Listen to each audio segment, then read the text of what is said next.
Hello, everyone. Welcome to week 7. So we are getting close to finishing the first portion of our capstone experience. Let me try that again. We're close to finishing the first portion of our capstone experience. So what that's looking at is chapter 1, chapter 3.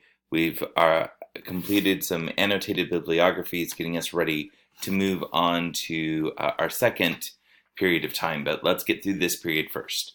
So what does this week entail? Really, it's about getting chapter 3 in to be looked at, refreshed, suggestions for editing, and being able to be ready as we finish next week in week 8, saying, you know what, I'm ready to move forward and complete this capstone.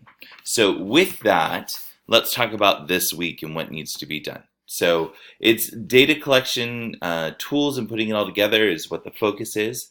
There's not a clear assigned reading that is due for this week. What it is more in your discussion. The discussion is going to have you watch a video about creating a survey, and then it's asking you to list some questions. If you were to create a survey, list questions that would focus for your project to help collect data, so that way you have a portion of validation from a survey. So that's what the discussion board is for this week. It doesn't state it here, but you'll go back into week 6 and submit chapter 3, so that way I can see your methods.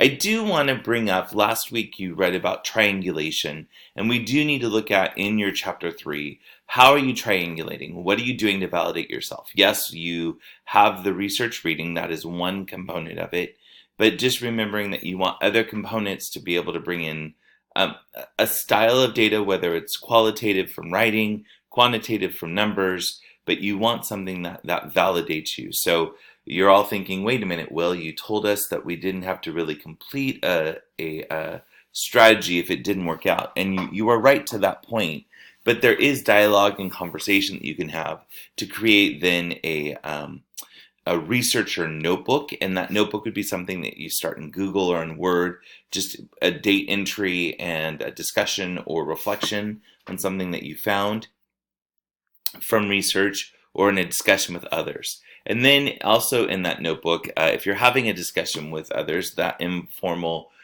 interview, noting the questions you asked, the reflection that came from it, or if you did try a strategy, just a mock strategy in your classroom, recording that data, and then if you had a dialogue with students or a factor that you were using to try and validate why you might have seen improvement from it. So again, it doesn't have to be a strong, here everybody take the survey for me. It can be that informal, let's discuss, and then recording that information.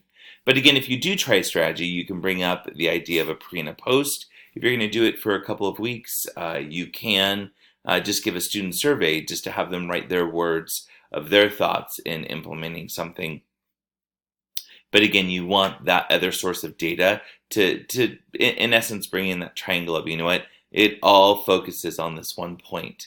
The research alone doesn't help you in moving forward. It does help you in planning, but then you want that other component of your own personal reflection and discussing with colleagues or with students as well, and recording that information.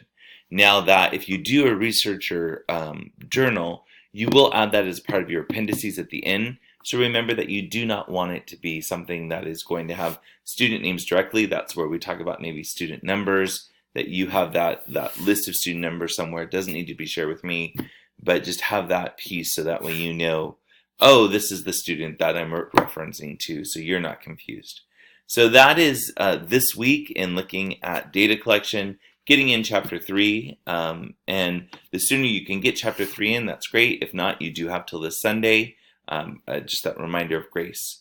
I hope that it's a great week. Don't hesitate to call, email, or text if you have any questions.